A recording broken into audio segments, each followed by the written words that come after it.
පහුගිය cut series එකේදී අපි කතා බහ කළේ පරිසර පද්ධති ප්‍රතිෂ්ඨාපනය සම්බන්ධයෙන්. ඉතින් මේ වතාවෙත් ඒ වගේ වැලියු එකක් තියෙන හොඳ මාතෘකාවක් හොඳ වපසරියක් ගැන අපි කතා බහ කරමු. මෑත කාලේ සමාජයේ සිදු වුණු යම් සිදුවීම් හේතුවෙන් අපි හිතුව මේ පාර අපි නීතිය ගැන කතා කළොත් හොඳයි කියලා. මේ සංවාදය ගොඩනගන්නට මේ සංවාදය සාර්ථක කරගන්නට අතරම මටත් සිද්ධ වුණා බෑග්ග්‍රවුන්ඩ් රිසර්ච් එකක් කරන්න. මේ හැදෑරීම කරගෙන යද්දී මට හමුණ හරිම ලස්සන වැකියක්, ඒ වගේම ගැඹුරු අදහසක් තියෙන වැකියක්. නීතිය නොදැන සිටීම නිදහසට කරුණක් නොවේ. මේ ගැන අපි වැඩිදුර විස්තර කතා බහ කරන්නට මම සම්බන්ධ කරගත්තා ශ්‍රී ලංකාවේ දැනට නීති ශාස්ත්‍රයේ වෘත්තීමය නීතිඥවරයෙකු විදිහට කටයුතු කරන ඒ වගේම මාගේ හිතවත් මාලක පල්ලියගුරුගේ මහතාව. අයබෝන් මාලක අයියේ. අයබෝන් අයියේ. අයියා අපි මේ සාකච්ඡාව ආරම්භ කරමු කාලීන ප්‍රශ්නකින්. දැන් UK එහෙම නැත්නම් යුරෝප් කන්ට්‍රි එකක නම් මේ GDPR ඒ කියන්නේ General Data Protection Regulation එක ක්‍රියාත්මක වෙනවා. ලංකාවේ cyber bullying, data privacy, data security කියන දේවල් වලට ඇක්ට් එකක් ක්‍රියාත්මක වෙනවද? මොකද්ද මේකේ නීතිමය පැතිකඩ? ඔව් ඇත්තටම data security, data protection, cyber bullying මේ කියන කරුණු තුන අපි ඍජුවම ගත්තොත් ඒ සම්බන්ධයෙන් අපිට පැහැදිලි නීතිමය ප්‍රතිපාදන මේ වෙනකොට ශ්‍රී ලංකාව තුළ ක්‍රියාත්මක වෙන්නේ නැහැ. හැබැයි අපි ව්‍යාපාරික මට්ටමින් ගත්තොත්, ආයතනික මට්ටමින් ගත්තොත් දත්ත ආරක්ෂණය සම්බන්ධයෙන් විවිධාකාර නීති සමුදායක් අපිට දකින්නට පුළුවන්. හැබැයි මේ පර්සනල් ඩේටා, පුද්ගලික දත්ත, පුද්ගලික තොරතුරු කියන දේ සම්බන්ධයෙන් එහෙම පැහැදිලි ඍජු නීතිමය ප්‍රතිපාදන ශ්‍රී ලංකාව තුළ ක්‍රියාත්මක වෙන්නේ නැහැ. 2019 වසරේ ඩිජිටල් යටිතල පහසුකම් පිළිබඳ අමාත්‍යාංශය නීති කෙටුම්පත් සම්පාදක දෙපාර්තමේන්තුවත් සමග එකතු වෙලා මේ පුද්ගලික දත්ත සම්බන්ධයෙන් නීති කෙටුම්පතක් සකස් කරා. ඊට අමතරව 2021 වසරේ මුල් භාගයේදීත් නීති කෙටුම්පත් සම්පාදක දෙපාර්තමේන්තුව තවත් පනතක් සකස් කරනවා මේ පුද්ගලික දත්ත ආරක්ෂා කිරීම සම්බන්ධයෙන්. ඒව තාම පනත් කෙටුම්පත් මට්ටමේ තියෙන්නේ. අවසාන කියවීමට ඇවිල්ලා පාර්ලිමේන්තුව මගින් සම්මත වුණායින් පස්සේ නීතියක් බවට පත්වෙයි. ඊළඟ ප්‍රශ්නය ආණ්ඩුක්‍රම ව්‍යවස්ථාවේ 3 වෙනි පරිච්ඡේදය අපේ පුද්ගලිකත්වයේ මූලික අයිතිවාසිකමක් විදිහට පිළිගන්නේ නැහැ. ඉතින් එහෙම තත්වයක් තියෙද්දි තමයි මේ 19 වෙනි සංශෝධනය එන්නේ ආණ්ඩුක්‍රම ව්‍යවස්ථාවට. ඒ 19 වෙනි සංශෝධනයේදී තොරතුරු දැනගැනීමේ නීතිය සම්බන්ධයෙන් කරුණුකාරණා ඇතුළත් වෙද්දී ඒ අතරතුර තියෙනවා කෙනෙකුගේ පුද්ගලිකත්වය ආරක්ෂා කර ගැනීම සම්බන්ධයෙන් නීතිමය ප්‍රතිපාදන කිහිපයක්. ශ්‍රී ලංකාව තුළ ඍජු නීතියක් නැති වුණත් මේ සම්බන්ධයෙන් අපිට දකින්නට පුළුවන් පනත් ගණනාවක් මේ තොරතුරු එහෙම නැත්නම් දත්ත සම්බන්ධයෙන් ක්‍රියාත්මක වෙන. 2007 අංක 24 දරන පරිගණක අපරාධ පනත, ඒ වගේම 2006 අංක 19 දරන ඉලෙක්ට්‍රොනික ගනුදෙනු පිළිබඳ පනත, තොරතුරු දැනගැනීමේ අයිතිවාසිකම් පිළිබඳ පනත, බැංකු පනත සහ විදුලි සංදේශ පනත, ඒ වගේම බුද්ධිමය දේපල පනත කියන මේ පනත් ඇතුළු තවත් පනත් කීපයක් තියෙනවා. ප්‍රධාන වශයෙන් මේ පනත් ටික තමයි මේ සම්බන්ධයෙන් ක්‍රියාත්මක වෙන්නේ. දැන් ඊළඟට ඔයාමගෙන් අහපු ප්‍රශ්න තමයි සයිබර් බුලින්. සයිබර් අවකාශයේ එහෙම නැත්නම් අන්තර්ජාලය හරහා සිදු කෙරෙන අයුතු බලපෑම සයිබර් බුලින් කියලා අපිට අර රෝ නිර්වචනයක්, සරල නිර්වචනයකට එන්න පුළුවන්. බුලින් කියන ඉංග්‍රීසි වචනේ අපි සිංහලට ගත්තොත් මේකේ අපිට දකින්න පුළුවන් වෙන්නේ මෙන්න මේ වගේ තේරුමක්. කිසියම් පුද්ගලයෙකු ඉලක්ක කරගෙන ඒ පුද්ගලයා එහෙම නැත්නම් විඳිතේ අකමැති යමක් සිදු කිරීමට, විඳිතේ අපහසුතාවයට පත් කරන අන්දමින් සිදු කරන අයුතු බලපෑම, එහෙම නැත්නම් තර්ජනය කිරීම, තැති ගැන්වීම, බිය ගැන්වීම ආදී කරුණු මේ බුලින් කියන වචනය ඇතුලේ අපිට දකින්නට පුළුවන්. දැන් තාක්ෂණය අතිශයින් දියුණු වෙලා තියෙන යුගයක, තරුණ පරපුර අතර මේ තාක්ෂණික මෙවලම් අතිශය සුලභ වෙලා තියෙන යුගයක, ඒ වගේම ඔවුන්ගේ පරිගණක සහ අන්තර්ජාල සාක්ෂරතාවය ඉතාමත් දියුණු මට්ටමක තියෙන මෙවන් යුගයක මේ සයිබර් බුලින් වැඩිවීමේ ප්‍රවණතාවයක් අපිට දකින්නට පුළුවන්. අනිත් කාරණාව තමයි මේ වගේ සිද්ධීන් ඉතාමත් කෙටි කාලයකින් විශාල ග්‍රාහකීන් පිරිසක් අතරට පැතිර යන්නට තියෙන අවකාශය ඉතාමත් වැඩි. මේ හේතුව නිසා වින්දිතයා දැඩි මානසික ප්‍රශ්න වලට මුහුණ දෙනවා වගේම ඇතැම් අවස්ථාවල මේ ප්‍රශ්න කෙලවර වෙන්නේ සියදිය දසා ගැනීම වලින් වෙන්න පුළුවන්. සහ ඒ වගේ අවස්ථා අපි දැකලා තියෙන ඕන තරම් පසුගිය කාලවකවානුව තුළ. ඉතින් මේ සම්බන්ධයෙන් නැති නීතිමය තත්ත්වය සලකා බැලුවට ඍජු නීතිමය ප්‍රතිපාදන නොමැති වුණත් දැනට මේ පවත්නා ප්‍රතිපාදන ඇතුලේ වින්දිත පුද්ගලයෙකුට යම් තරමක හෝ සහන සලසා ගැනීමට හැකියාවක් තියෙනවා. ආණ්ඩුක්‍රම ව්‍යවස්ථාවේ අංක 11 ව්‍යවස්ථාව යටතේ මූලික අයිතිවාසිකමක් ලෙස කිසිම පුද්ගලයෙකු වද හිංසාවලට හෝ ක්‍රූර අමානුෂික හෝ අවමන් සහගත සැලකිල්ලකට එහෙම නැත්නම් දඩුවමකට යටත් නොකළ යුත්තේ යන්න දක්වා දීලා තියෙනවා. ඒ අපේ මූලික අයිතිවාසිකම. එතකොට සයිබර් බුලියින් අපරාධයක් විදිහට අපිට දකින්න පුළුවන් වෙන්නේ මෙන්න මේ කන්ටෙක්ස්ට් එක ඇතුලේ. සයිබර් බුලියින් වලදී පුද්ගලයෙක් බිය වෙනවා, තැති ගැන්මකට ලක් වෙනවා, සමාජයට මුහුණ දීමේ හැකියාවක් නැති වෙනවා, වද හිංසාවලට ලක් වෙනවා. ඉතින් වද හිංසාවලින් තොරව ජීවත් වීමට පුද්ගලයෙකුගේ මූලික අයිතිවාසිකමක් විදිහට මේක ආණ්ඩුක්‍රම ව්‍යවස්ථාවෙන් ආරක්ෂා කරලා දීලා තිබුණත් අපිට මූලික අයිතිවාසිකම් කඩ වුණොත් ඒ සම්බන්ධයෙන් පියවර ගත හැක්කේ එම සිදුවීම විධායකයේ රජයේ ක්‍රියාවකින් සිදු වුණොත් පමණයි. දැන් පුද්ගලික පාර්ශවයකින් Tamanට සිදුවන සයිබර් බුලියින් එහෙම නැත්නම් සයිබර් හැරස්මන්ට් එකකදී අපිට මූලික අයිතිවාසිකම් කඩ සම්බන්ධයෙන් තියෙන අධිකරණමය පියවරවලට යන්න හැකියාවක් නැහැ. හැබැයි අපගේ දණ්ඩ නීති සංග්‍රහය ගෘහස්ත හිංසනය පිළිබඳ පනත ළමා ආරක්ෂණ අධිකාරිය පිළිබඳ පනත වගේ පුද්ගලයෙකු වද හිංසාවලින් ආරක්ෂා කරන්නට තියෙන පනත් ගණනාවක් තියෙනවා. එතකොට මේ පනත් වලින් සහ මේ නීතිමය ප්‍රතිපාදන වලින් අපි ප්‍රතිකර්ම සොයන්න යනකොට තව ගැටලු කීපයකට අපිට මුහුණ දෙන්න සිද්ධ වෙනවා. මොනවද කියලා ගත්තොත් අපි එකින් එක කතා කරමු. නිර්නාමිකත්වය. හිංසකයාගේ නිර්නාමිකත්වය. සාමාන්‍යයෙන් මේ ආකාරයේ සයිබර් බුලියින් එකක් සයිබර් හැරස්මන්ට් එකක් කරන පුද්ගලෙක් ශ්‍රී ලංකාව තුළ ඉන්නත් පුළුවන්. මෙහි නැති වෙන්නත් පුළුවන්. අපි දන්නේ ඔහු කොහෙද ඉන්නේ කියන්නේ. එතකොට ඔහුගේ නිර්නාමිකත්වය හේතුවෙන් ඒ අදාළ පුද්ගලයා හඳුනා ගැනීමට අපහසුතාවයක් ඇති. ඒ කියන්නේ උදාහරණයක් විදිහට කොහොමද අයියේ? උදාහරණයක් විදිහට දැන් මම ශ්‍රී ලංකාවේ හිටියට මට පුළුවන් මේ අන්තර්ජාලයේ තියෙන පහසුකම් භාවිතා කරලා මම ශ්‍රී ලංකාව තුල වාසය නොකරන පුද්ගලයෙක් විදිහට මවාපෑමක් කරලා පෙන්නන්න. එතකොට මගේ අනන්‍යතාවයක් හොයා ගැනීමට කාටවත් හැකියාවක් ලැබෙන්නේ නැහැ. අනේ එහෙම නැත්තම් ඔයාගේ Facebook account එක මම තව fake account එකක් විදිහට හදා ගන්නවා. ඔයාගේ නම දාලා ඔයාගේ ෆොටෝ ටිකක් ඩවුන්ලෝඩ් කරගෙන මම හදා ගන්නවා. එතකොට මෙතන ඉන්නේ ඔයාද මමද වෙන කෙනෙක්ද අපි කොහොමද ඒක හොයාගන්නේ? එතකොට හිංසකයාගේ අනන්‍යතාවය පිළිබඳ ප්‍රශ්නයක් එතන ඇති වෙනවා. ඊට අමතරව අවිහිංසක තුන්වෙනි පාර්ශවයන් ඉත්තන් ලෙස මේ කරුණු ඇතුළතදී භාවිතා වෙන්න පුළුවන්. උදාහරණයක් විදිහට හිතන්න ඔබ මම සහ තවත් පුද්ගලයෙක් මෙතන ඉන්නවා. දැන් මම සයිබර් බුලියින් කරන්නේ එයාව. මගේ හිංසනයට ලක් වෙන්නේ ඒ පුද්ගලයා. එතකොට මම එයාව අඳුනගන්නේ ඔයාගේ මාර්ගයෙන්. දැන් මේකට තුන්වෙනි පාර්ශවයක් විදිහට මැදිහත් වෙලා ඔයත් නිර්පරාදයේ නිස්කාරණේ පීඩාවකට පත් වෙනවා. ඉතින් ඒ ගැටලුව මෙතන තියෙනවා. අනිත් කාරණාව තමයි වින්දිතයා තුළ ඇතිවෙන අනිසි බිය. ඇත්තට මේක අනිසි බියක් කියලා කියන්න බෑ. සාමාන්‍යයෙන් පුද්ගලයෙකුගේ නිර්වත් ඡායාරූපයක් අන්තර්ජාලයට මුදා හැරුණොත් ඒ පුද්ගලයාට ඇතිවන මානසික මට්ටම මොකක්ද කියන එක අපිට හිතා ගන්න ඇත්තටම හැකියාවක් නැහැනේ. ඉතින් එවන් අවස්ථාවක එයා බය වෙනවා, සමාජයෙන් ඉවත් වෙන්න හදනවා, හැංගෙන්න හදනවා. මේ සම්බන්ධයෙන් පරීක්ෂණ කරන්න එයාගෙන් උදව්වක් උපකාරයක් නැති වෙන්න පුළුවන්. ඉතින් ඒ වගේ අවස්ථාවන් වල මේ පරීක්ෂණ කටයුතු අඩාල වෙන්න පුළුවන්. ඒ කෙසේ වෙතත් වින්දිතයෙකුට ශ්‍රී ලංකාව තුළ සයිබර් බුලියින් සම්බන්ධයෙන් සහන සලසාගත හැකි ක්‍රම ගණනාවක් තියෙනවා. මේ සම්බන්ධයෙන් ක්‍රියාත්මක වෙනවා ශ්‍රී ලංකා අපරාධ පරීක්ෂණ දෙපාර්තමේන්තුවේ පරිගණක අපරාධාංශය.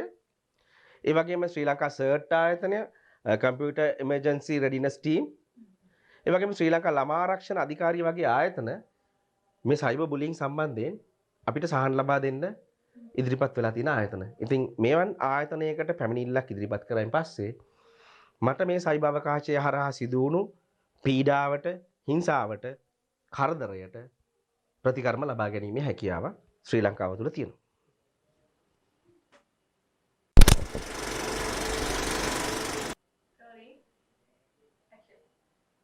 right. ඊළඟට අපි කතා කරමු මේ ලංකාවේ දැන්ට කතා බහට ලක්වුණු මේ බුද්ධිමය දේපල පනත සම්බන්ධයෙන්.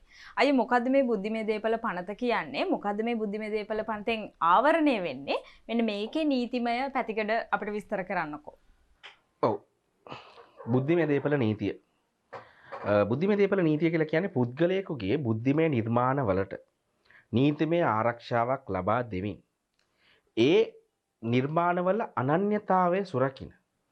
ඒ නිර්මාණ සඳහා ආර්ථිකමය වටිනාකමක් ලබා දෙන ඒ වගේම එක නිර්මාණ වලින් සමාජයට කිසියම් වූ මෙහෙවරක් ඉටු කර ගැනීමට ඉඩ ප්‍රස්තාව සලසන නීති පද්ධතිය. එතකොට බුද්ධිමය දේපල යටතේ කොපිරයිට්ස්, පේටන්ට්ස්, ඩිසයින්ස්, ඒ වගේම ට්‍රේඩ් මාර්ක්ස් මේ සම්බන්ධිත අයිතිවාසිකම් තවත් බොහෝ ගණනාවක් ආරක්ෂා කරනවා. ශ්‍රී ලංකාව දශක 4කට වඩා අධික කාලයක් විවෘත ආර්ථිකයක් එක්ක ජීවත් වෙන රටක්. ඒ වගේම අපි දියුණු වෙමින් පවතින රටක්. ඒ වගේම අපේ රට රෝමලන්දේසි නීතිය, ඉංග්‍රීසි නීතිය, උඩරට නීතිය, මුස්ලිම් නීතිය, තේසවලමේ නීතිය ආදී විවිධාකාර නීති ක්‍රම වලින් සමන්විත වෙච්ච පෝෂණය ලැබපු නීති ක්‍රමයක් තියෙන රටක්. අපේ රටේ වත්මන් නීති පද්ධතිය සලකා බැලුවෙන් පස්සේ ඉංග්‍රීසි නීතිය තමයි ඊටාම ප්‍රබල ලෙස ඒ තුළ දක්නට ලැබෙන්නේ. එතකොට බුද්ධිමය දේපල නීතියත් මේ ඉංග්‍රීසි නීතියෙන් අපිට ලැබිච්ච නීති කොටස. දැන් මේ මම අර ඉස්සෙල්ලා විවෘත ආර්ථිකයක් සම්බන්ධයෙන් කතා කරා. අපි දියුණු වෙමින් පවතින රටක් කියලා කතා කරා. ඉතින් මෙන්න මේ හේතු නිසාද කියන එක සම්බන්ධයෙන් මට පොඩි ගැටලුවක් තියෙනවා. අපේ බුද්ධිමය දේපල සම්බන්ධ නීතිය ක්‍රියාත්මක වීමේ අඩලුහුණුකම් අපිට දකින්නට හැකියාවක් තියෙනවා. ඉතින් බුද්ධිමය දේපල හිමිකරුවන්ට තමන්ගේ අයිතිවාසිකමක් කඩ වුණා. සිවිල් නඩුකරයක් පවරලා සහන ලබා ගන්න පුළුවන්. ඒ වගේම ඒ සහන අතරේ තහනම් නියෝගයක්, වන්දි ලබා ගැනීම මේ වගේ දේවල් තමයි ප්‍රමුඛ වෙන්නේ. ඊට අමතරව බුද්ධිමය දේපල නීති යටතේ පුද්ගලයෙකුගේ අයිතිවාසිකමක් සිතාමතා උල්ලංඝනය කරොත්, සිතාමතා කඩ කරමින් වරදක් සිදු කරොත් ඒ වැරදිවලට බන්ධනාගාරගත කිරීම, දඩ නියම කිරීම වගේ දණ්ඩන වලින් දඬුවම් කරන්නත් පුළුවන්. එතකොට එවැනි අවස්ථාවක ඒ වරද අපරාධ වරදක් වෙනවා. එකී වරද රජයට එරෙහිව එහෙම නැත්නම් මේ සමස්ත සමාජයටම එරෙහිව කරපු වරදක් ලෙසයි සැලකෙන්නේ. ඉතින් අයිතිවාසිකම් කඩවු තැනැත්තාට පොලිස් පැමිණිල්ලක් මගින් තමන්ගේ නඩු කටයුතු ආරම්භ කරන්න පුළුවන්. ඊළඟට ශ්‍රී ලංකාවේ බුද්ධිමය දේපල නීතිය ක්‍රියාත්මක කිරීමට තියෙන බාධක විදියට අපිට දකින්නට පුළුවන්. බුද්ධිමය දේපල නීතිය සම්බන්ධයෙන් සමස්ත සමාජයේ කියන්නේ සමාජයේ සෑම ස්තරයකම පාහේ ඇති සාක්ෂරතාවය තරමක් මදි ගතියක් අපිට පේන්නට තියෙනවා. ඒ වගේම නීතිය ක්‍රියාත්මක කරන ආයතනවල නිලධාරීන් මේ නිලධාරීන්ගේ පුහුණු වීම එහෙම නැත්නම් ඔවුන්ට බුද්ධිමය දේපල කටයුතු සම්බන්ධයෙන් ලබා දෙන අධ්‍යයන අවස්ථාවල අඩලුහුඩුකම් මදිපාඩු අපිට දකින්නට ඕන තරම් අවස්ථා තියෙනවා. ඊළඟ කාරණේ තමයි මේ බුද්ධිමය දේපල නඩු සඳහා යන වියදම ඊටාම අධිකයි. මේ බුද්ධිමය දේපල කියන්නේ සාමාන්‍යයෙන් නඩු ගාස්තු ආදී ගත්තයින් පස්සේ සෑහෙන දුරකට වියදමක් දරන්නට සිද්ධ වෙනවා. ඒ වගේම අයිතිවාසිකම් කඩ වූ පුද්ගලයන් නීතිමය ක්‍රියාමාර්ග ගන්නට ඈලි මෑලිකම් දක්වනවා. ඒක ඉදිරිපත් වෙන්නට උන්ට හැකියාවක් තිබුණත් ඒ සඳහා අලස ගතියක් අපිට දකින්නට ලැබෙනවා. ඉතින් මෙන්න මේ වගේ හේතු නිසා ශ්‍රී ලංකාවේ බුද්ධිමය දේපල නීතිය ප්‍රායෝගිකව ක්‍රියාත්මක වෙන අවස්ථා අපිට දකින්නට තියෙන ඉඩකඩ ඉතාමත්ම අඩුයි. නමුත් අපේ රටේ බුද්ධිමය දේපල පනත ගත්තම එක ප්‍රබල ආකාරයෙන් පුද්ගලයෙකුගේ බුද්ධිමය නිර්මාණ සඳහා ආරක්ෂාවක් සපයනවා.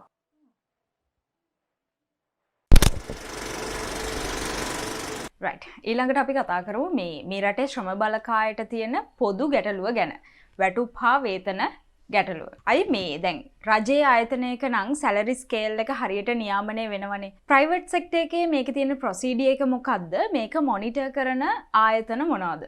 ඔව් 2012 වසරේදී කැබිනට් මණ්ඩලය අමාත්‍ය මණ්ඩලය විසින් අනුමත කරනවා ජාතික මානව සම්පත් හා සේවා නියුක්ති ප්‍රතිපත්තිය. එතකොට මේ මගින් අරමුණු කෙරුණේ වඩාත් සුනිසි හා ඵලදායී රැකියා අවස්ථා ශ්‍රී ලාංකිකයින් වෙත සැපයි. ඒ වගේම ජාත්‍යන්තර කම්කරු සම්මුතීන්ට අනුකූලව සේවකයින්ගේ අයිතිවාසිකම් ආරක්ෂා කරමින් සේවකයින්ගේ සේවා තත්ත්වය වැඩි දියුණු කරමින් සෑම සේවකයෙකුටම උපරිම අවස්ථාවන් සලසා දීම තමයි මේ ප්‍රතිපත්තිය මගින් බලාපොරොත්තු වුණේ. ඒ වගේම පුද්ගලික අංශයේ රැකියාවල නියුක්ත වූවන්ට ගෙවිය යුතු අවම වැටුප් ප්‍රමාණය සම්බන්ධයෙන් ප්‍රතිපාදනත් අපේ නීති පද්ධතිය තුළ දකින්න පුළුවන්. අපි ඉස්සරහට යනකොට ඒ සම්බන්ධයෙන් තව දුරටත් කතා කරමු.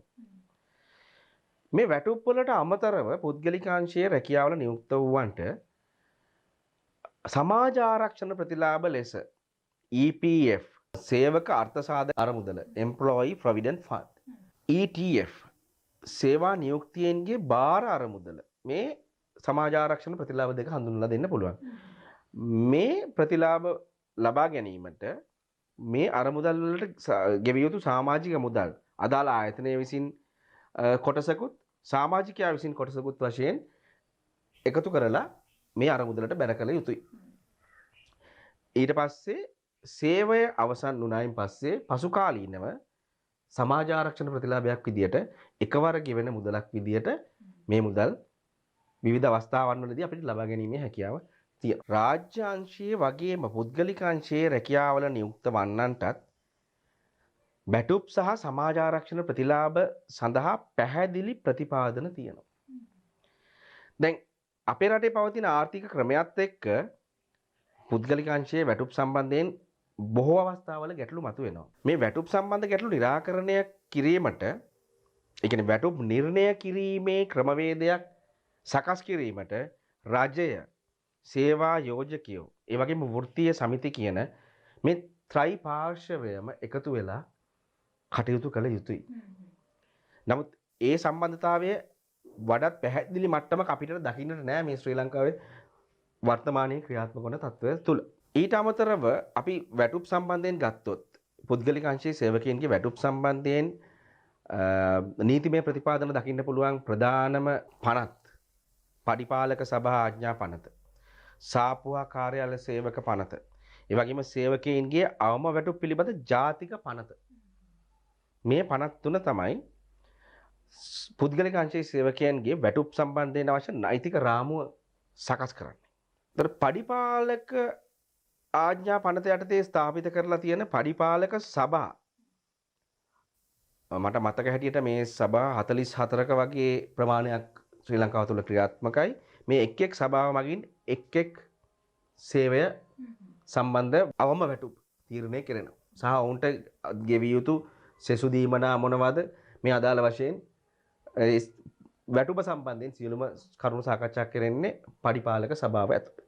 හැබැයි සාප්පුහා කාර්යාල සේවක පනතේ ඇතුළත් වෙලා තියෙන අවම වැටුප් තීරණය කිරීමේ යාන්ත්‍රණ දැනට ක්‍රියාත්මක වෙන්නේ නැහැ. ඒක නිසා මේ පඩිපාලක සභාවල තීරණ වලින් ආවරණය නොවන සේවකයන් විශාල සංඛ්‍යාවකට අවම වැටුප් ක්‍රමයේ ප්‍රතිලාභ ලැබෙන්නේ නැති ප්‍රශ්නයක් තිබුණා.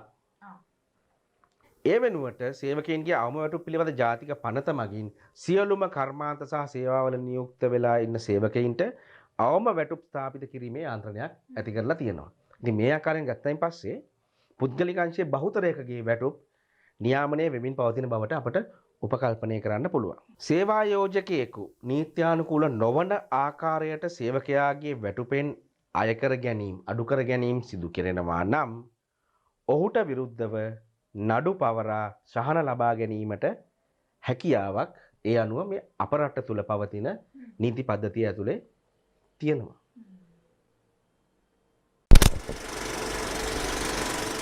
right මේ ඊළඟට අපි කතා බහ කරමු දැන් අයියේ මේ ඔබත් මමත් මේ සමාජයේ අවසාන වශයෙන් පාරිභෝගිකයෙක්. එතකොට පාරිභෝගිකයෙකුට පොදු ගැටලුවක් ගැන අපි කතා කරමු.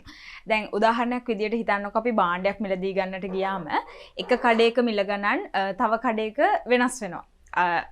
කළු කඩ මිල තත්වයක් ඇති වෙන්නට පුළුවන්. එතකොට මේ වගේ තත්වයක් හමුවේ පාරිභෝගිකයෙකුට කම්ප්ලේන් එකක් දාන්නට ආයතනයක් තියෙනවද? මේකේ තියෙන ලීගල් ප්‍රොසීඩියර් එක මොකද්ද?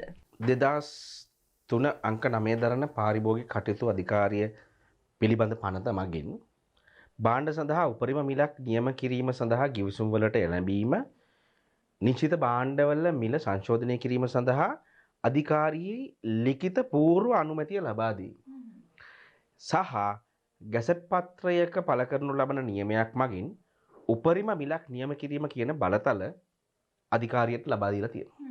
එතකොට භාණ්ඩවල මිල තීරණය කරන ප්‍රධානතම සහ එකම ආයතනය පාරිභෝගික කටයුතු පිළිබඳ අධිකාරිය. මේ පනත අනුව ගත්තම කිසිම වෙළඳ ආයතනයකට හෝ අධිකාරියකට වෙනත් අධිකාරියකට අත්නෝමතික ආකාරයෙන් භාණ්ඩවල මිල වෙනස් කරන්නට හැකියාවක් නැහැ. පාරිභෝගික කටයුතු පිළිබඳ අධිකාරියේ පාරිභෝගික කටයුතු හා තොරතුරු අංශය මගින් මෙම පනත යටතේ වැරදි සිදු කරනු ලබන වෙළඳුන්ට එරෙහිව කටයුතු කරනවා.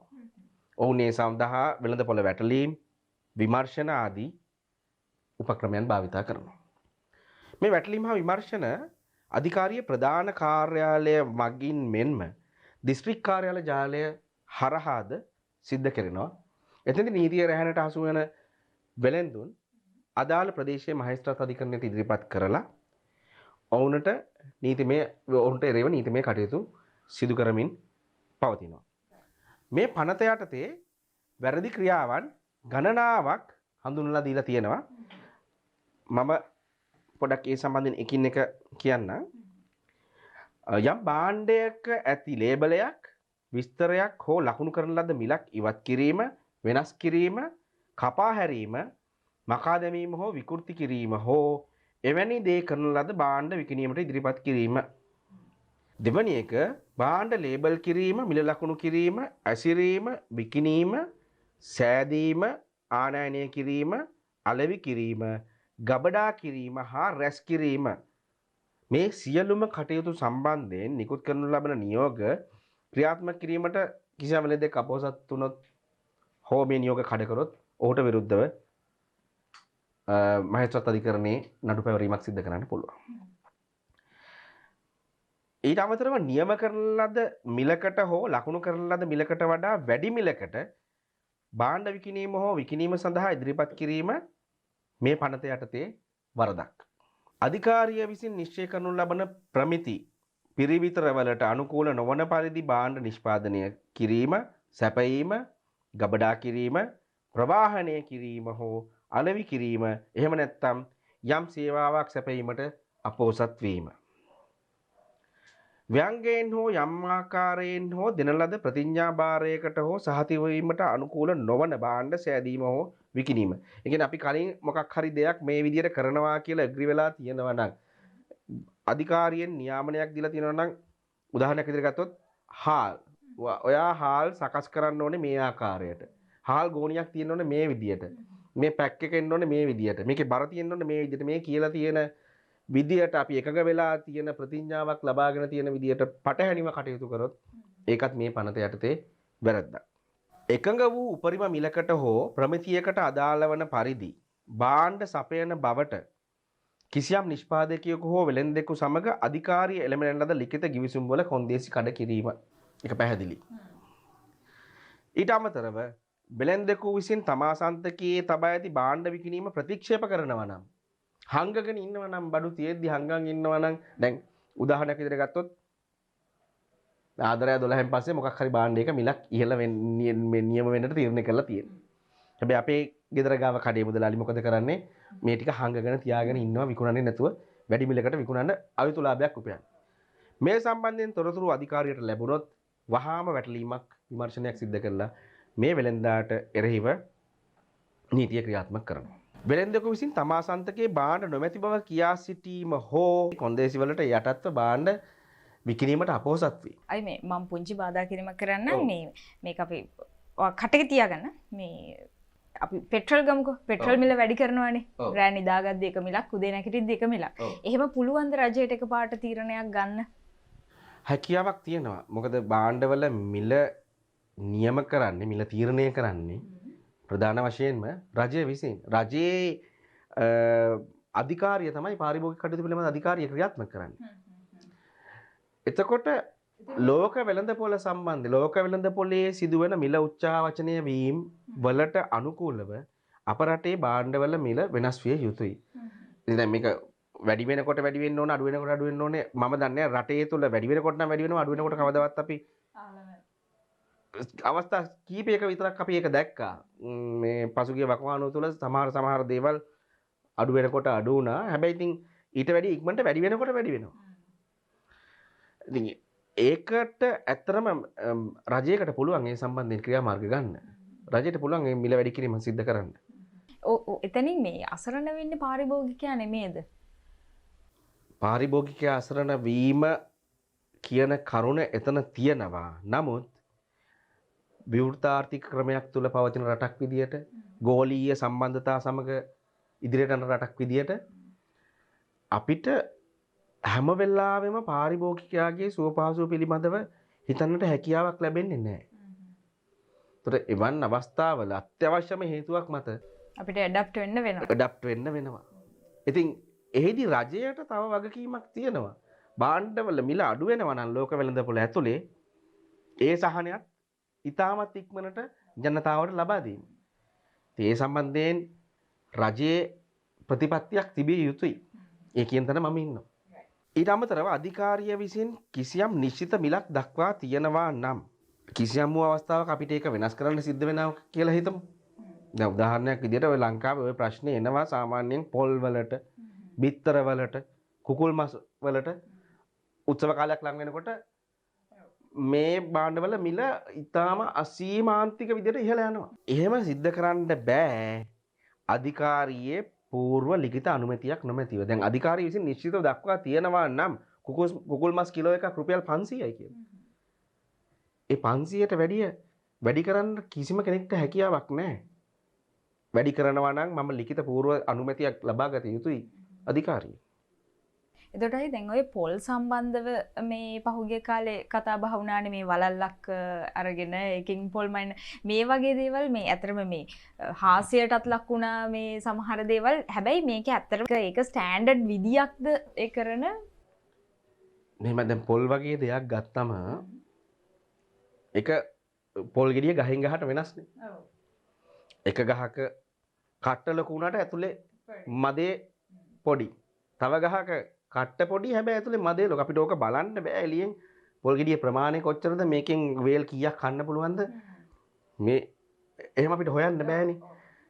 ඉතින් අර වලලු දාපු ක්‍රමේ මම දන්නේ මොන පදනමක් මත ඒගොල්ලෝ පදනම වුණාද කියලා. වලල්ලෙන් ඇතුළට වැටුණොත් රුපියල් 80යි, වලල්ලේ මැද හිර වුණොත් රුපියල් 100යි, වලල්ලට වැටෙන්නේ නැත්නම් රුපියල් 60යි. ඒ වගේ එහෙම සංකල්පයන්නේ ගියේ. ඉතින් මේ සම්බන්ධයෙන් පාරිභෝගික කටයුතු පිළිබඳ අධිකාරිය උපරිම මිලක් කියන සංකල්පයට පැමිණිය යුතුයි. සාමාන්‍යයෙන් ශ්‍රී ලංකාව තුල පොල් ගෙඩියක් විකිණිය හැක්කේ උපරිම මිල මෙච්චරයි කියන එක පාරිභෝගික කටයුතු පිළිබඳ අධිකාරියෙන් දීලා තිබුණා අපිට. අර ඇති වුණු උග්‍ර හිඟතාවයේ හේතුවෙන් ප්‍රශ්න වලට මුහුණ දෙන්න සිදු වුණා. අපිට පොල් හොයාගන්න නැති වුණා. මේ වගේ ප්‍රශ්න නිසා තමයි එකපාරටම ඒක මේ පොප් අප් වෙලා ආවේ. මෙහෙම ප්‍රශ්නයක් අපිට ආවයි කියන එක. හැබැයි ඉතින් රජයක් විදියට රට පාලනය කරන ආයතනය විදියට පුරවැසියාගේ පාලකයෝ විදියට එයාලට තියෙන්න ඕනේ කිසියම් නිර්ණායක පද්ධතියක්. රටේ පොල් මිල අඩු වෙනවද, පොල් මිල වැඩි වෙනවද, පොල් නැති වෙනවද? මේ අවස්ථාවන් වලදී අපි මොකද්ද කරන්නේ? ඒ වගේ පැහැදිලි දැක්මක් ප්‍රතිපත්තියක් සෑම දෙයකටම තිබිය යුතුයි. ඉතින් ආණ්ඩුව මාරු වෙනකොට අපේ අධ්‍යාපන ප්‍රතිපත්තිය මාරු වෙනවා. ආණ්ඩුව මාරු වෙනකොට අපේ සෞඛ්‍ය ප්‍රතිපත්තිය මාරු වෙනවා. මේ හැම දෙයක්ම එකම කිසිම දෙයක්වත් මේ රට ඇතුළේ නිශ්චිත ආකාරයෙන් තිබුණේ නැහැ පහුගිය මට මතක ඇති කාලේ. ඉතින් මම හිතන විදිහට රටක් පවත්වාගෙන ආයුත්තේ ආණ්ඩුව මාරු වෙනකොට ප්‍රතිපත්තිය වෙනස් වෙන්න නෙවෙයි. පත් වෙන ආණ්ඩුව විසින් ක්‍රියාත්මක ප්‍රතිපත්තිය තව ඉම්ප්ලිමන්ට් කරලා ඉස්සරහට අරගෙන යන එක. ඉතින් මේ සම්බන්ධයෙන් පාලකයෝ තීරණ ගත යුතුයි වඩා තාර්කික විදියට සහ සමාජයට පුරවැසියාට ගැළපෙන විදියට. අප රටේ හැම මිනිස්සයාටම දවසට පොල් ගෙඩිය ගානේ අරගෙන මේ ආහාර සකස් කරගැනීමේ හැකියාවක් නැහැ. සමහරු ඇත්තටම පොල් ගෙඩිය පාවිච්චි කරන්නේත් නැති තරම්. පොල් ගෙඩියක් ගත්තොත් සතියක් දෙකක් කොහොම හරි එක තියාගෙන කන්න තමයි බලන්නේ. ඉතින් මෙහෙම තත්ත්වයක් රටේ තියෙද්දි රටේ දැඩි ආර්ථික විෂමතාවයක් තියෙද්දි ඇති එක්කෙනාට හොඳටම තියෙනවා නැති එක්කෙනාට ඇත්තෙම නැහැ. ඉතින් එහෙම තත්ත්වයක් තියෙන රටක පාලක පක්ෂය මීට වැඩිය ඥානාන්විතව ක්‍රියාත්මක විය යුතුයි කියලායි මගේ පුද්ගලික අදහස.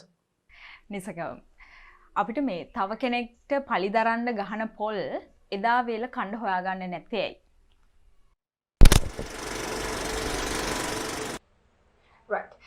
ඊළඟට අපි කතා බහ කරමු ගෘහස්ත හිංසනය එහෙම නැත්නම් ඩොමැස්ටික් වයලන්ස් කියන කාරණාව. දැන් අය මේ ගෘහස්ත හිංසනය කියන කාරණාවට එද්දී මේක මේ ශාරීරික තත්වයන් වලදී විතරද මේ ලංකාවේ නීතිය ක්‍රියාත්මක වෙන්නේ?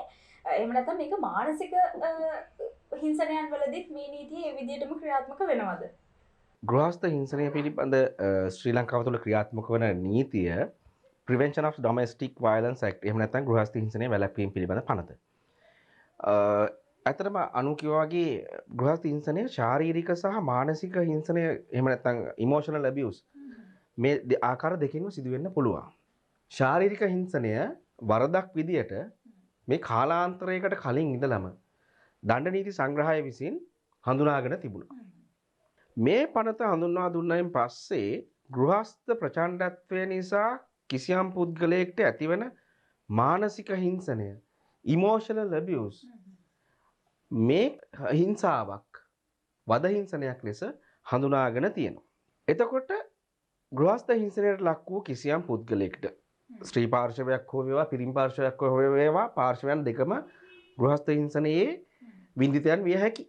ඔහුට හෝ ඇයට හැකියාව තියෙනවා මහේස්ත්‍රාත් අධිකරණයකින් මේ සම්බන්ධයෙන් සහන සලස්වා ගන්න. එහිදී විඳිත පාර්ශවයට ප්‍රොටෙක්ෂන් ඕඩර්ස් එහෙම නැත්නම් ආරක්ෂක නියෝග අයද සිටින්නට පුළුවන්. ඒ අනුව මහේස්ත්‍රාත් අධිකරණයකට දින 14ක කාලයකට වළංගු වෙන අතුරු ආරක්ෂණ නියෝග interim protection orders නිකුත් කරන්න හැකියාව තියෙනවා. ඊට අමතරව අධිකරණයට ඉදිරිපත් වන සාක්ෂි මත මාස 12ක කාලයකට මාස 12ක කාලයක් දක්වා වළංගු වන ආකාරයට protection orders ආරක්ෂණ නියෝග නිකුත් කරන්න පුළුවන්. ඇතැම් අවස්ථාවල මේ නියෝග ඇතුළත හිංසකයා වින්දිතයාට හිංසකයාගේ ඇති ප්‍රවේශය වැළැක්වීමට නියෝග නිකුත් කිරීමට පවා අධිකරණයට හැකියාව තියෙනවා. හැබැයි දැන් මේ ප්‍රොටෙක්ෂන් ඕඩර්ස් ලබා දෙනකොට අධිකරණය විසින් සලකා බලන තව කරුණු කාරණා කිහිපයක් තියෙනවා. ඒදි විශේෂයෙන්ම සලකා බලන්නේ දරුවෝ ඉන්නවා නම් මේ විවාහයෙන් උපන් ඒ දරුවන්ට සහ හිංසකයාටත් කිසියම් වූ දුෂ්කරතාවයන් නැති විය හැකිනම් මේ ලබා දෙන ප්‍රොටෙක්ෂන් ඕඩර් එක නිසා ඒ සම්බන්ධයෙන් කිසියම් වූ සලකා බැලීමක් කරලා දෙපාර්ශ්වයටම සාධාරණ ඇහුම්කන් දීමක් සිදු කරලා ඉදිරිපත් වන සාක්ෂි අනුව තමයි අධිකරණය විසින් ඒ තීරණයට එන්නේ. මේ පනත ඉලක්ක කරලා තියෙන්නේ වින්දිතයාගේ ආරක්ෂාව. ඊට අමතරව සිදු වූ ශාරීරික හෝ මානසික අලාභහානි හේතුවෙන් වන්දි ලබා දීමටත් ඊට අමතරව මේ හා සම්බන්ධිත අතිරේක සිවිල් හෝ අපරාධ නඩුකර පවරා පවත්වාගෙන යෑමටත් වින්දිතයාට ඇති අයිතිය මේ පනත මගින් සාහවුරු කරලා දීලා තියෙනවා. දැන් අතිරේක සිවිල් නඩුවක් එහෙම නැත්නම් අපරාධ නඩුවක් කියලා අපි කතා කරොත් දැන් මේ ගෘහස්ත හිංසනයේ ප්‍රතිඵලයක් විදියට මේ විවාහ සංස්ථාව දෙදරා යෑමට ඉඩකඩ තියෙනවා. ඔවුන්ට තවදුරටත් විවාහක යුවලක් විදිහට ජීවත් වීමට ඇති හැකියාව නැති වෙලා යන්න පුළුවන්. එවන් අවස්ථාවක දික්කසාද නඩුකරයකට යෑමේ හැකියාව තියෙනවා. ප්‍රවේශයේ වළක්වාලමින් නියෝගයක් නිකුත් වෙලා තියෙන වෙලාවක එහෙම නැත්නම් මේ හේතුව නිසා දෙන්න දෙපැත්තට වෙලා ඉන්න වෙලාවක ඇත්තටම විඳිත පාර්ශවයට ආර්ථිකමය වශයෙන් කිසිදු හවුහරණක් නැති වෙන අවස්ථාවන් තියෙනවා. එවන් අවස්ථාවක නඩත්තු නඩුවක් පවරලා තමන්ට නඩත්තු ආයද ගැනීමේ හැකියාවක් තියෙනවා. ඊට අමතරව මේ ගෘහස්ත හිංසනයේ සිදුවීම නිසා දෙපාර්ශවයට එකට ඉන්න බැරි නිසා වුන් වෛවාහක නිවසෙන් ඉවත් වෙලා යනවා නම් දරුවන්ගේ භාරකාරීත්වය සම්බන්ධයෙන්ුත් නියෝග නිකුත් කරන්න අධිකරණයට හැකියාව තියෙනවා. ඉතින් මේ ආකාරයෙන් මේ පනත මගින් විවාහ සංස්ථාවක් තුළ ගෘහස්ත හිංසනය නිසා සිදුවිය හැකි බහුවිධ පැතිකඩයන් පිළිබඳව සාකච්ඡා කරලා තියෙනවා කියන එක තමයි මගේ හැඟීම. එතකොටයි දැන් මේ අපි හිතමුකෝ දැන් විවාහක යුව ලග්න සැමියා සහ බිරිඳ එහෙම නැත්නම් දෙමාපිය දරුවන් අතර දැන් ඔය පෞල් සංස්ථාවක් ඇතුලේ ගුටි බැට දීම් ඒ දඩුවම් ක්‍රම තියෙනවනේ මේවා මේ කියන්නේ දෙමාපියන්ට ළමයින්ට ගහන්න පුළුවන්ද ඒකට නැත්නම් නීතියක් තියනවාද එහෙම ගහන්න බෑ කියන තැනට මොකද පහුගිය කාලේ මේ ටීචර් කෙනෙක් ළමයෙකුට ගහලා පොඩි කතා බහක් ලක් වුණා. ඒ වගේ තත්ත්වයන් ඒත් එක්කම මේ තව මෑතකදී නිවුස් එකක් ගියායේ මේ මම හිතනවා ඒක ඉමෝෂනල් කාරණාවක් කියලා මේ ළමයෙකුට බියර් බොන්න දීලා මේ එතකොට එයා ඒ බියර් බොන්න දීපු කෙනාව අවවාද කරලා අතෑරියා කියලා තමයි අපිට අහන්න ලැබුණේ. මම අහන්නේ මේ මාධ්‍ය ආයතනයකට එහෙම පුළුවන්ද? මාධ්‍ය ආයතන වලට එහෙම වීඩියෝ එකක් මහජනතාවට පෙන්වන්න, වයිරල් කරන්න. ඒ වගේ මොකක්දයි තියෙන මේ ප්‍රොසීඩියර් එක? මම අර මුල් කාරණාවත් දෙවන කාරණාවත් එක්ක. මම ඉස්සෙල්ලා මුල් කාරණාවට ප්‍රවේශයක් ගන්නම්. දෙමාපියන් දරුවන් අතර තියෙන සබඳතාවය. දඩුවම් කිරීම හැකිද? මේක බොහෝම කාලයක් තිස්සේ අපේ සමාජයේ කතා බහට ලක්වන මාතෘකාවක්. ඇත්තටම සද්භාවයෙන් දෙමව්පියන්ට තමුන්ගේ දරුවන් යහමගට ගැනීම උදෙසා දඩුවම් කිරීමට නීතියෙන් තහනමක් නැහැ. නමුත් ඒ දඬුවම අර අපි මුලින් කතා කරා වගේ ක්‍රූර අමානුෂික නොවන වද හිංසාවක් නොවන ආකාරයේ දඬුවමක් විය යුතුයි. දරුවන් යහමගට ගැනීමට දෙමව්පියන්ට දඬුවම් කළ හැකියි. දැන් අපි ගත්තොත් විවිධ ආගමික ශාස්ත්‍රූවරුන් පවා තමන්ගේ ශ්‍රාවකයන් යහමගට ගැනීම සඳහා විවිධ ආකාරයේ දඬුවම් පමුණවලා තියෙනවා. ඉතින් දඬුවම කියන එක සමාජයක් යහමගට යොමු කිරීම සඳහා අත්‍යවශ්‍ය දෙයක්. දැන් අධිකරණයකින් අපි ගත්තොත් අධිකරණයකින් සිද්ධ කරන්නේ මේ දෙයම තමයි. කිසියම් පුද්ගලයෙකු වරදක් සිදු කරොත් ඒ සඳහා දඬුවමක් දීලා ඒ දණ්ඩනයෙන් ඔහුව යහමගට ගන්න උත්සාහයක යෙදීම තමයි අධිකරණයේ කාර්යපටිපාටි. විශේෂයෙන් අපරාධ අධිකරණවල. එහෙම ගත්තම දෙමව්පියන්ට දරුවන්ට දඬුවම් කිරීමට ඉඩකඩ තියෙනවා. හැකියාව තියෙනවා. හැබැයි සද්භාවයෙන් සහ ක්‍රූර අමානුෂික නොවන ආකාරයෙන් කරන දඬුවම් පමණයි. එසේ නොවන අවස්ථාවල සිතාමතා ද්වේෂ සහගත ලෙස අනිසි විදියට වද හිංසාවට ලක් කරමින් දරුවන් ක්‍රූරත්වයට පත් කරමින් සිදු කෙරෙන දඬුවම් සඳහා නීතියෙන් කිසිසේත්ම ඉඩක් නැහැ. දැන් මම මෙහෙම ප්‍රශ්නයක් අහන්නම්. අපේ රටේ බාලවයස්කාරීන්ගේ උත්තරීතර භාරකාරයා කවුද? දෙමාපියන්. ඔව් මේක තමයි අපේ සමාජයේ තියෙන දැක්ම. සමාජයේ මුල් බැහැලා තියෙන අදහස. දරුවන් දෙමාපියන්ගේ භාරයේ සිටිය යුතුයි බාලවයස්කාරවදීදී. ඇත්ත එහෙම සිටින්න ඕනේ තමයි. නමුත් තව ඊට වැඩිය උත්තරීතර ආයතනයක් උඩින් ඉඳගෙන දරුවන් සම්බන්ධයෙන් බලාගෙන ඉන්නවා. බාලවයස්කාර දරුවන්ගේ උත්තරීතර භාරකාරයා දිසා අධිකරණය. ඔවුන්ගේ උපරිම යහපත පිණිස සුභසිද්ධිය පිණිස ගත යුතු කිසියම් වූ ක්‍රියාමාර්ගයක් වෙනවා නම් දිසා අධිකරණයට ඒ සඳහා සම්පූර්ණ බලතල හැකියාව තියෙනවා. දරුවෙක්ගේ උපරිම සුභසිද්ධිය සඳහා කිසියම් වූ ගැටලුවක් තියෙනවා නම් ඒ සම්බන්ධයෙන් අධිකරණය මැදිහත් වෙනවා. මැදිහත් වෙලා අත්‍යවශ්‍ය කරන පහසුකම් සහ ඔහුගේ වර්ධනයට අවශ්‍ය කරන සුදුසු පරිසරයක් සකස් කිරීමේ ඒ ක්‍රියාවලියට අධිකරණය මැදිහත් වෙනවා. දැන් අපි ගත්තොත් එහෙම මේ දික්කසාදයක් වගේ නඩුවකදී අධිකරණයට තීරණය කිරීමේ හැකියාවක් තියෙනවා දරුවන්ගේ භාරකාරීත්වය කොයි ආකාරයකටද බෙදිය යුත්තේ කියලා.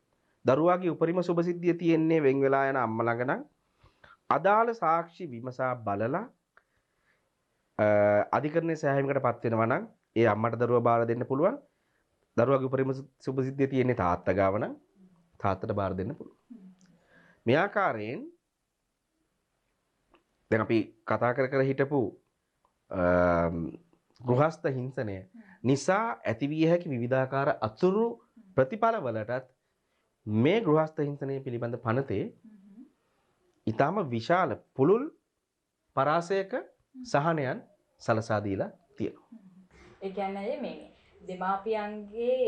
දෙමාපියන්ට දරුවන්ව මානුෂීය බැඳුනට නෛතිකව බැඳෙන්නේ දිසා අධිකරණය. අනිවාර්යෙන්ම එතකොටයි මේ අර මම කියපු දෙවන කාරණාව මාධ්‍ය ආයතනයක් වශයෙන් මේවන් සිද්ධීන් මුදා හැරිය හැකිද? ඇත්තටම එතෙන්දී මට හිතෙන්නේ මට පිළිතුරක් ලබා දෙන්න සිද්ධ වෙන්නේ නීතිඥයෙක් වශයෙන් නෙවෙයි. සාමාන්‍ය පුරවැසියෙක් විදියට මම මේක දකින්නේ කොහොමද කියන එක. ඒ කියන්නේ නීතිඥයෙක් විදියට අයියට මේ ඒක එක්ස්පෝස් කරන්න බැයිද ඒ අදහස? නෑ බැරි කමක් නෑ. මම පස්සේ නීතිමය ප්‍රතිපාදන ගැන මොනවද කියලා කියන්නම්. ඊට කලින් මෙතන මේ තියෙන සදාචාරාත්මක පසුබිම මොකක්ද කියන අපි පොඩ්ඩක් සාකච්ඡා කරලිම මම හිතන්නේ අත්‍යවශ්‍ය දෙයක්. දැන් අපේ රට ගත්තම මාධ්‍ය ආයතන වැහි වැහලා. අහන්න බැරි තරම් රේඩියෝ channels තොගයක් තියෙනවා. අපි රේඩියෝ එක ඔන් කරලා FM මේ ටියුන් කරගෙන යනකොට. ඒ වගේම තමයි TV channels ගත්තම. TV channel උත් අති විශාල සංඛ්‍යාවක් අපිට තියෙනවා. ඉතින් දැන් අතරම මේ ඇති වෙලා තියෙන්නේ මාධ්‍ය තරංගයක්. මේ තරංගයේදී මේ මාධ්‍ය ආයතන වලින් උත්සාහ කරන්නේ කුමක් හෝ මිනිසුන්ගේ කුතුහලය ඇවිස්සන්න පුළුවන් පණිවිඩයක් නෙවෙයි ඇත්තටම ප්‍රවෘත්තියක් තියෙනවා නම් ඒ ප්‍රවෘත්තිය කොයිම ආකාරයකට උලුප්පා දක්වලා පෙන්නන්න. ඉතින් මෙතනදී මම හිතන්නේ මාධ්‍ය සදාචාර කියන දේ එළියට එනවා. ඇත්තටම කුඩා දරුවෙක්ට පහර දෙන එකක් කුඩා දරුවෙක් වරදකට පොළඹවන දෙයක් වීඩියෝ එකක් මේ සමස්ත සමාජයට පෙන්වීමේ හැකියාවක් මාධ්‍ය ආයතනයකට තියෙනවා. ඒක හරි ලොකු ගැටලුවක්. දැන් මේක නියාමනය විය යුතුයි. ඇත්තටම සාමාන්‍යයෙන් කුඩා දරුවන් සම්බන්ධයෙන් හෝ වෛවාහික ගැටලු සම්බන්ධයෙන් ඇතිවන කාරණා බොහෝ අවස්ථාවල අධිකරණවලදී විභාගයට ගැනෙන්නේ පුද්ගලිකව ඉන් කැමරා. ඒ කියන්නේ විනිශ්චයකාරතුමාගේ හෝ විනිශ්චයකාරතුමියගේ නිල මැදිරිය ඇතුළත. ඉතින් එවන් ආරක්ෂාවක් නීතියෙන් ලබා දීලා තියෙන අවස්ථාවක මේ මාධ්‍ය ආයතන වලට තව දුරටත් වගකීමක් තියෙනවා. Taman කරන මේ ඇත්තටම මාධ්‍ය ආයතන වලින් සමාජ මෙහෙවරක් තමයි සිද්ධ වෙන්නේ. ඒ වුණාට ඔවුන් එය සිදු කරන්නේ කුමන ආකාරයකටද කියන එක ඔවුන් තවදුරටත් සිතා බැලිය යුතුයි. ඉතින් අර දැන් ඔබ කිව්වා වගේ අර කුඩා දරුවන්ට සිදු වුණු අසාධාරණකම් වීඩියෝ පාටයකට අරගෙන එය සමස්ත සමාජයක් ඉදිරියේ මුදා හරිනවා කියලා කියන්නේ ඒ දරුවාගේ පෞරුෂත්වයේ සම්බන්ධයෙන් ඇත්තටම මහා ලොකු ගැටලුවක් ඇති විය හැකි කාරණයක්. කවදා හරි ඔවුන් අනාගතයේ වර්ධනය වෙච්ච වැඩි වියටපත් වෙච්ච මිනිසුන් වශයෙන් සමාජගත වෙනවා. ඒතකොට ඒ අවස්ථාවේදී මෙවන් අත්දැකීමක් සමාජයට මේ පුද්ගලයා සම්බන්ධයෙන් එකතු වෙලා තිබීම කියන සාධකය මොන ආකාරයෙන් ඔවුන්ගේ අනාගතයට බලපායිද කියන එක අපි දන්නේ නැහැ. ඉතින් හරි බාරදූර විදියට Tamanගේ වගකීම අවබෝධ කරගත යුතුයි මාධ්‍ය ආයතන. දැන් මේ සම්බන්ධයෙන් නෛතික ප්‍රතිපාදන අපි සලකා බැලුවොත් ටෙලිකමියුනිකේෂන් රෙගියුලේෂන්ස් එහෙම නැත්නම් අර අපි ඉස්සෙල්ලා කතා කරපු සමාජ මාධ්‍ය සම්බන්ධයෙන් අදාළ කරගත හැකි පනත් මේ වෙලාවට ඉස්සරහට එනවා. ඉතින් මාධ්‍ය ආයතනයක් Tamanගේ වගකීම හරියට ඉටු නොකර වැරදි දේවල් සමාජගත කරනවා නම් වැරද්ද හරි ඒ දරුවගේ දෙමව්පියන් වැරද්දක් කරා කියලා කියන්නේ ඒක සමාජගත කළ යුත්තේ වෙනත් ආකාරයකට. මේ දරුවාට සිදුවෙන සියලුම අසාධාරණකම් ඒ වෙලාවේ ලයිව් වීඩියෝ එකකට ඇවිල්ලා ඒ වීඩියෝ එක සමස්ත සමාජයක් ඉදිරියේ පෙන්නලා ඉවර වෙලා ඒ දරුවාගේ ආත්මගරුත්වය සම්පූර්ණයෙන් නැති කරලා ඉවර වෙලා ඊට පස්සේ දෙමව්පියන්ගේ වැරද්ද උලුප්පා දක්වන එක මං හිතන්නේ සදාචාරාත්මකයි කියලා. ඉතින් මාධ්‍ය ආයතන මේ සම්බන්ධයෙන් සැලකිය යුතුයි සහ මීට වඩා මාධ්‍ය ආයතන සම්බන්ධයෙන් තියෙන නීති රෙගුලාසි දැඩි විය යුතුයි කියන තැන නීතිඥයෙක් වශයෙන් මම ඉන්නවා.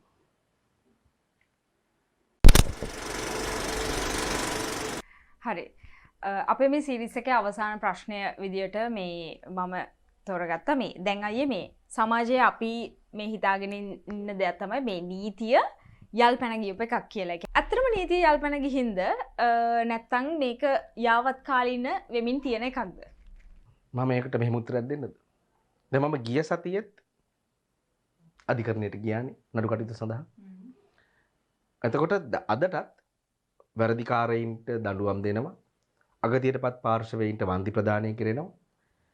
මේ වගේ අධිකරණයකින් දෙන්න පුළුවන් සහන දිය හැකි අවස්ථාවන් වල අධිකරණය අදටත් ලබා දෙනවා. ඒ තුල අපිට කියන්න බෑ ශ්‍රී ලංකාවේ නීති පද්ධතිය යල්පැන ගිය එකක් කියලා. මගේ දැනුමේ හැටියට සහ මා අත්විඳින සිද්ධීන් වල හැටියට ශ්‍රී ලංකාවේ නීතිය යාවත් කාලීන වෙනවා. ඒ අනාගතයේදීත් සිද්ධ වෙයි. මේක දිගින් දිගටම සිද්ධ වෙන ක්‍රියාවලියක්. ඇත්තටම ලිඛිත නීතියක් කාලයත් එක්ක යාවත් කාලීන විය යුතුයි. දැන් සමාජ ක්‍රමය ගත්තයින් පස්සේ මුදලේ අද තියෙන වටිනාකම තව කාලාන්තරයකට පස්සේ වෙනස් වෙනවා. මම හිතන්නේ ඔය ගැටලුව වැඩිපුරම තියෙන්නේ දඩ සම්බන්ධයෙන්. කිසියම් වැරදකට දඩයක් නියම වුණායින් පස්සේ ඒ දඩය අනාගතයේදී මෙච්චර ප්‍රමාණයකින් වැඩි වී යුතුයි කියලා නීතියේ සඳහනක් වෙන්නේ නැහැ. තත්කාලයේ පවතින නීතිය අනුව මේ දණ්ඩනය මේ ආකාරයෙන් විය යුතුයි කියලා තමයි බොහෝ තැන්වල සඳහන් වෙන්නේ. එතකොට අද තියෙන දඩයකට සාපේක්ෂව තව වසර 10කින් මේ දඩය සංශෝධනයකට ලක් විය යුතුයි. ඒ ආකාරයේ නවීකරණය වීම එහෙම නැත්නම් නීතිය ප්‍රතිසංස්කරණය වීම අදාළ පරිදි සිද්ධ කෙරෙනවා. එතකොට අපිට කොයිම අවස්ථාවකවත් කියන්න බෑ නීතිය යල්පැන ගිය එකක් කියලා. නමුත් ඇතැම් අවස්ථාවල දැන් අපි ගත්තොත් මහජන පීඩා ආඥා පනත වගේ පනතක් මේ සමාජයේ පුද්ගලික විදිහට ජීවත් වෙනකොට අසල්වාසීන් සමග සිදු කරන ගනුදෙනු සම්බන්ධයෙන් සහ අසල්වාසීන්ට කරදරයක් හානියක් නොවන ආකාරයට ජීවත් වීමේ ක්‍රමය සම්බන්ධයෙන් වැදගත් ප්‍රතිපාදන අඩංගු පනතක් මහජන පීඩා ආඥා පනත. නමුත් මේ පනත දැන් භාවිතයට ගැනෙන්නේ නැහැ. මොකද ඒ පනත යාවත් කාලීන උනේ නැහැ. එහි සඳහන් කරන දණ්ඩනයන් වර්තමානයට බොහෝ දුරට ගැලපෙන්නේ නැහැ. දැන් උදාහරණයක් විදිහට කිව්වොත් එහෙම මම අල්ලපු ගෙදරත් එක්ක මොකක් හරි ප්‍රශ්නයක් දාගෙන නඩුවක් වැටිලා මහජන පීඩා ආඥා පනතෙන් මට දඬුවම් කරනවා. දඩය රුපියල් 100යි. ඉතින් මම නැවත ගෙදර ඇවිල්ලා මොකද කරන්නේ? අන්න හරිනේ රණ්ඩු වුණානේ. මට උසාවියෙන් දඩේ ගෙව රුපියල් 100යි. දැන් ඒ වගේ මට්ටමකට එන්න ඉඩ තියෙන නිසාත් සහ ඊට වඩා වැඩි දියුණු නීති ක්‍රම දැන් බිහි වෙලා තියෙනවා. එතකොට එක නීතියක් යල්පැන යනකොට ඒ සම්බන්ධයෙන් තවත් ප්‍රතිපාදන අඩංගු නීති ගණනාවක් බිහි වෙන්නට පුළුවන්. නීතිය කියන්නේ හැමදාම යාවත් කාලින වන විෂයක්. මොකද මානව සමාජයේ ප්‍රගමනයත් සමග නීතිය අනිවාර්යෙන් ප්‍රගමන විය යුතුයි. අනාගතයේ උද්ගත වන තත්වයන් අපි දන්නේ නැහැ. ඒ තත්වයන්ට අදාළව නව නීති ඒ අවස්ථාවේදී බිහි විය යුතුයි. ඉතින් මගේ මතය නම් ඇත්තම නීතිය යල්පැන ගිහින් නැහැ. ශ්‍රී ලංකාවේ නීතිය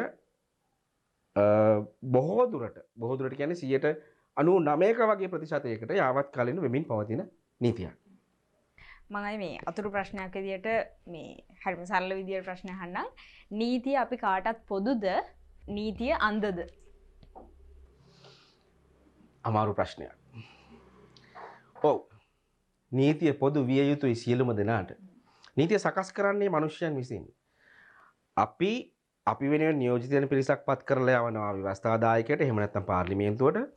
ඔවුන් සමස්ත සමාජය පාලනය කිරීම සඳහා නීති ප්‍රතිපාදනය කරනවා. නීති සම්මත කරනවා. නීතිය සම්මත වුණායින් පස්සේ එය සකස් කළ පුද්ගලයාටත් උඩින් ඉහළින්ම නීතිය තමයි වැජඹෙන්නේ. එතකොට සකස් කළ පුද්ගලයාත් අදාළ නීතියට යටත් විය යුතුයි. ඒ සන්දර්භයෙන් ගත්තම නීතිය සියල්ලන්ටම පොදු විය යුතුයි. නීතිය අන්ධද? දැන් මේ නීති කන්‍යාවගේ පිළිමය දැක්කම ඔබට පේනවා ඇය ඉන්නේ ඇගේ S2 බැඳගෙන වහගෙන බ්ලයින්ඩ් ෆෝල්ඩ්. මේකෙන් අදහස් කරන්නේ නීතිය අන්ධයි කියලාද? අපි හිතන් ඉන්නේ එහෙමයි නේද? මෙතන තියෙන්නේ සාධාරණත්වය. Tamanගේ ඉදිරියට එන ගැටලුව කුමන ආකාරයේ ගැටලුවක්ද යන්න පමණයි ඇයට අවශ්‍ය වන්නේ. ඉදිරියට එන පුද්ගලයන් සම්බන්ධයෙන් ඇයට දැනුමක් අවශ්‍ය නැහැ. ඒ දේ නොපෙනෙන්න තමයි අය S2 වහගෙන ඉන්නේ. ඔව් ඒ කියන්නේ දැන් අපි දැක්ක ගමන් අපිට ෆේවරේෂන් එකක් එනවනේ මේ මගේ කෙනෙක් නෙවෙයි කියලා. ඒ හින්දා ඒක දැන් මම හිතන්නේ මෑ ඉදිරියට මෑගේ සැමියාවත් ඒ දඬුවම ඔහුට හොඳයි. අත්විය හැක්කේ වෙනත් පුද්ගලෙක් අත්විය යුතු ඉරණමක්. ඒ අර්ථයෙන් තමයි ඇය ඇස් දෙක බැඳගෙන ඉන්නේ කන් දෙකම අරගෙන ඇය අහනවා. ඇයට අහලා තමන් ඉදිරියට එන සාක්ෂි සංසන්දනය කරලා ඒ ඔස්සේ නිගමනයකට එනවා මේකද වැරදි මේකද හරි. ඒ කියන්නේ සංසන්දනයද මේ තරාදියෙන් පෙන්눔 කරන්නේ? අනිවාර්යෙන්ම ඒ තරාදියට දාලා බලනවා මේ තරාදියෙන් මොන පැත්තද යට යන්නේ. මම හිතන්නේ මේ තරාදිය සමානවද තියෙන්නේ අයියේ නැත්නම් මේ බැලන්ස් නැතුවද තියෙන්නේ? සාමාන්‍ය අවස්ථාවලදී තරාදිය සමානයි. ඇය සතුව කිසිම දෙයක් නැහැනේ. ඇය ඉදිරියට එන ප්‍රශ්නය ඒ ප්‍රශ්නය ආවයින් පස්සේ තමයි ඇයට තරාදිය අවශ්‍ය වන්නේ. අපරාධ නඩුවකදී නම් ඒ අපරාධ කරු කියලා සලකන පුද්ගලයා අපරාධය කළ බවට සාධාරණ සැකයෙන් ඔබට අපි ඔප්පු කළ යුතුයි. සාධාරණ සැකයෙන් ඔබට සාමාන්‍ය පුද්ගලයෙකුගේ සාධාරණ සැකයට භාජනය නොවන ආකාරයට ඔහුගේ වරදකාරීත්වය ඔප්පු කළ යුතුයි. නොයසේනම් නිදහස් කොට යවිය යුතුයි. සිවිල් නඩුකරයක් ගත්තොත් ශක්්‍යතා වැඩිබර සාක්ෂි මත ඔප්පු කළ යුතුයි. අපිට පෙනෙන්නට තියෙන්න ඕනේ පැහැදිලිවම වෙලා තියෙන්නේ මෙන්න මේ වැඩේ මේක වෙන්න තියෙන සම්භාවිතාවය අඩුයි කියන ශක්්‍යතා වැඩිබර සාක්ෂි සිවිල් නඩුකරයකදී. ඉතින් ඇයගේ තරාදිය මේ නඩුකරයන්ට අදාළ විදියට ඒ නඩුව තමන් ඉදිරියට ආවයින් පස්සේ තරාදිය වෙනස් වෙනවා. ඊට පස්සේ මේ මං හිතන්නේ කඩුවක් තියෙන්නේ. ඔව්. කඩුවෙන් දඩුවම් දෙනවා. ඔව්. දණ්ඩනයකට සුදුසු පුද්ගලයෙක් නම් දඩුවමක් දිය යුතු නම් කඩුවෙන් දඩුවම් ලබා දෙනවා. මගේ නම මොකක්ද කිව්වේ අයියේ? මේ තේම්ස් දෙවඟන. තේම්ස් දෙවඟන. නීති කන්‍යාව ග්‍රීක දෙවඟනක්. කතාවල සඳහන් වෙන විදියට සියුස් දෙවියන්ගේ මුල් කාලීන භාර්යාවක් ඇය. ග්‍රීක සමාජයේ සාධාරණත්වය සමානාත්මතාවය කොටිම කිව්වොත් නීතිය මිනිසුන් හැසිරිය යුත්තේ කොයි ආකාරයෙන්ද යන්න නියාමනය කරලා තියෙන්නේ ඇය විසින් බවයි කියවෙන්නේ. හොඳයි. ඉතින් අපි විශ්වාස කරනවා මේ කට් සීරීස් එකේදී ඔබ මම නියෝජනය කරන මේ සමාජය නීතිය සම්බන්ධව හරිම වටිනා කරුණු ටිකක් දැනගන්නට ඇති කියලා. ඉතින් බොහොමත්ම ස්තුතියි මාලක අයියේ. ඔබගේ වටිනා කාලය අපිට ලබා දෙමින් මේ පුරවැසියන්ට දෛනික ජීවිතයේදී නීතියේ සහාය අවශ්‍යම තැන් හරිම සරලව පැහැදිලි කරලා දුන්නට. ඉතින් මේ වගේම හරවත් මාතෘකාවක් එක්ක වටිනා මාතෘකාවක් එක්ක අපි ඊළඟ කට් සීරීස් එකේදී මුණ ගැහෙමු. Back up! සුපිරි.